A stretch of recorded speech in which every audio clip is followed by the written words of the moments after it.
Good day, I'm Theodore Henry, and this is your JIS News for Friday, September 29. Jamaica is on track to build out 1.35 million square feet of space and add an additional 25,000 new jobs from investments in the business process outsourcing sector by 2018. In making the disclosure, Prime Minister Andrew Holness says his administration is intent on nurturing the growing demands of the industry through the provision of an enabling business environment and human resource development. We stand in support of a partnership. If the private sector grows, we can do more for the public sector.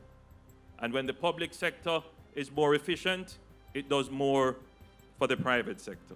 And then we create a virtuous cycle of partnership. I am taking a personal interest in ensuring that we solve the training needs. And the HOPE program will rapidly increase your employment base to ensure that there are no constraints to the potential growth of this industry. Mr. Holness was speaking Thursday as he broke ground for 58 HWT, the Caribbean's largest technology park along Halfway Tree Road in St. Andrew. The $30 million investment by Stanley Moto of the Muson Group will have 236,000 square feet of space to house BPO and its support service while creating 5,000 new jobs. The project will be available in June 2018. The Caribbean Maritime Institute is now officially a university as the institution received its new charter status yesterday.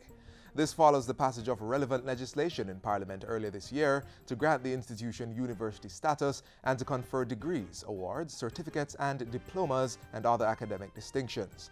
The Charter Day ceremony held at the National Arena was attended by more than 5,000 persons, including several regional heads of state and other officials from around the world. Among the guests was the university's first chancellor, His Royal Majesty King Drolor Bosso Adamati I, king of one of the largest tribes in Ghana.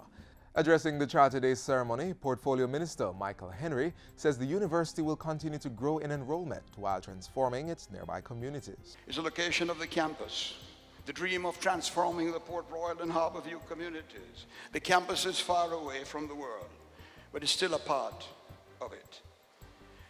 Still, many of us in the fulfilling notion that the CMU can once teach students to explore some abstract, intellectual, and skillful horizons, and at the same time create class after class of devoted alumni who see service to the community, positive action in the real world as their highest achievement.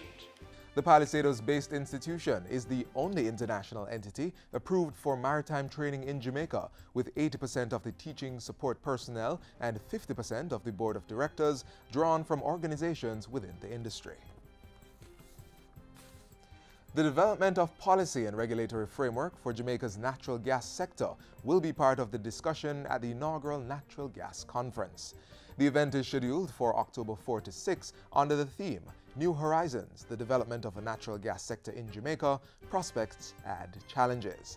Speaking at a JIS think tank on Wednesday, Manager of Corporate Affairs and Communications at the Petroleum Corporation of Jamaica, PCJ, Camille Taylor, said the conference is in line with the government's move to diversify the country's energy supply.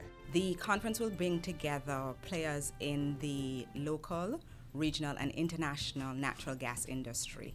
We will be looking at the implications for Jamaica's energy landscape, the implications of the introduction of natural gas for Jamaica's energy landscape.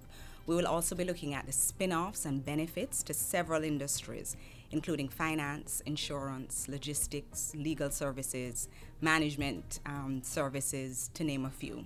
Meanwhile, Deputy Director General at the Office of Utilities Regulations, OUR, Hopeton Heron, said the conference will also focus on the use of natural gas in other sectors. So in order to get the framework in place, we need to look at the regulatory, the legal aspects, the financing of natural gas projects, the taxation implications, and all the other aspects that will make a natural gas industry what it ought to be and to make it efficient. For registration and payment details on the conference, persons may visit pcj.com, our.org.jm, or jamaicagasconference.com. Jamaica will host the World Bank High-Level Caribbean Forum on November 16 this year. The conference, being organized by the International Monetary Fund, IMF, will be held under the theme, Unleashing Growth and Strengthening Resilience in the Caribbean. Focus will be on unique issues facing the Caribbean and opportunities to cope. The topics to be discussed include crime and youth unemployment, fiscal policy and political cycles, and financial stability and growth trade-offs. The event is a follow-up to a similar high-level conference in Trinidad and Tobago last year. The event will bring together several heads of government from the Caribbean region, central bank governors, and other high-ranking officials from several Caribbean countries, as well as the IMF's managing director and senior officials from the IMF, other international financial institutions, and other private sector representatives. The event will be open to the media. Members of the newly formed United Nations World Tourism Organization, UNWTO, group to assist regional countries devastated by recent natural disasters, are to meet in Grenada. The group will meet on October 9 to discuss how to assist tourism-dependent member states recently destroyed by natural disasters. The meeting will be held during the Caribbean Tourism Organization's annual State of the Tourism Industry Conference. Several stakeholders, including the Caribbean Hotel and Tourism Association, the Caribbean Tourism Organization, and a number of multilateral agencies, are being targeted for their support in the Rescue and Rebuilding Initiative. And finally, Tax Administration Jamaica, TAJ, will be facilitating business this Saturday with the opening of select offices island-wide. The locations include Spanish Town, Constant Spring, May Pen, Mandeville, St. Anne's Bay, Savannah Lamar, and Montego Bay. The offices will operate from 10 a.m. to 2 p.m. The Portmore Tax Office will also be open, but will close at 4 p.m. Communications Officer at the TAJ, Leighton Beckles, says the Saturday opening is part of the administration's efforts to provide value-added services to the tax-paying public. Services available on Saturday include traffic ticket amnesty payments, property tax payments, filing of tax returns, motor vehicle transactions, driver's license renewal, and TRN applications. And that's it for JIS News Today. I'm Theodore Henry. Thanks for watching.